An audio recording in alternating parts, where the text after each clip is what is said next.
Exam fees ಕಟ್ಟೋದಕ್ಕೆ ದುಡ್ಡಿತ್ತಾ? ತುಂಬಾ ಕಷ್ಟ ಆಯ್ತು ಮ್ಯಾಮ್. ಆ ಟೈಮಲ್ಲಿ ನಾವು ಓದ್ಬೇಕಂದ್ರೆ ದುಡ್ಡು ಇರ್ಲಿಲ್ಲ, ಒಂದ್ ಪೆನ್ಷನ್ ದುಡ್ಡು ಸಾಲ್ತಿರ್ಲಿಲ್ಲ.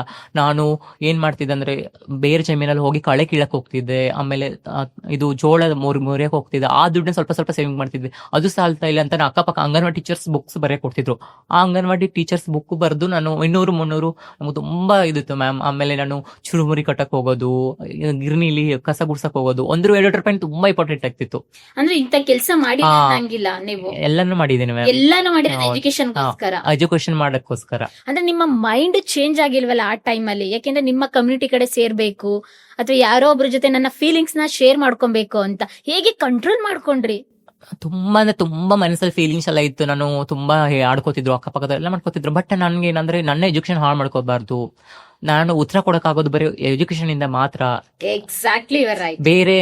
ಬೇರೆದವರು ನಮ್ಗೆ ಮಾತಾಡ್ತಾ ಟಾಂಟ್ ಮಾಡ್ತಾರೆ, ಅದು ನಮ್ಗೆ ನಾನು ತುಂಬಾ ನೋವು ಆಗ್ತಿತ್ತು ಮ್ಯಾಮ್. ಮನುಷ್ಯ ಅಂದ್ಮೇಲೆ ಭಾವನೆಗಳು ಸ್ಪಂದಿಸ್ತೀವಿ.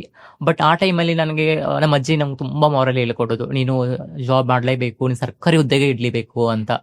ಆ ಟೈಮಲ್ಲಿ PUC ಫಸ್ಟ್ ರ್ಯಾಂಕ್ ಬಂತು. ತುಂಬಾ ಖುಷಿ ಆಯ್ತು. ಆಕ್ಚುಲಿ ನಮ್ಮ ರಿಲೇಟಿವ್ ನನ್ನ ಮನೆಯಿಂದ ಅವ್ರ ಮನೆ ಸ್ವಲ್ಪ ದಿನ ಇದ್ದೆ, ಕಷ್ಟ ಆಗ್ತದೆ ಅಜ್ಜಿ ಮನೇಲಿ ಅಂತ ಅವರೆಲ್ಲ ಮನೆಯಿಂದ ಹೊರಗಡೆ ಹಾಕಿದ್ರು. ನನಗೆ SSLC ಮುಗಿದ್ಮೇಲೆ 1 year ಮನೇಲಿ ಇದ್ದೆ, ಕೆಲಸ ಮಾಡಿದ್ರೆ ಮಾತ್ರ ಊಟ ಕೊಡ್ತೀವಿ ಅಂತ ಆತರ ಎಲ್ಲ ಹೇಳ್ತಾ ಇದ್ರು.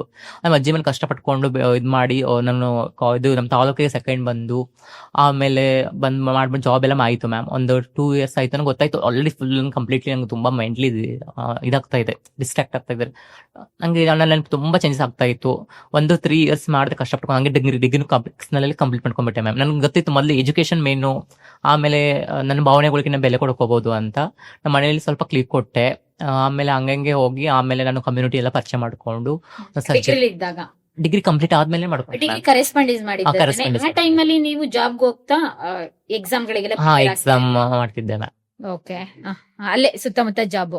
ಇಲ್ಲ, ನಾನು ಭದ್ರಾವತಿಲಿ KBL 3 years ವರ್ಕ್ ಮಾಡಿದ್ದೀನಿ ಮ್ಯಾಮ್. ಓಕೆ. ಅಂದ್ರೆ PUC ಮುಗಿದ ತಕ್ಷಣ ಹೌದು ಹೌದು ಜಾಬ್ ಹೌದು. ಆಕ್ಚುಲಿ ನಂಗೆ ತುಂಬಾ ಡಿಗ್ರಿ ಇನ್ನೂ ನಾನು ಡಿಗ್ರಿ ಮಾಡ್ಬೇಕು. ಆಕ್ಚುಲಿ ನಂಗೆ ಡ್ರೀಮೇ IAS ಮಾಡ್ಬೇಕಂತ ತುಂಬಾ ಇತ್ತು ಮ್ಯಾಮ್.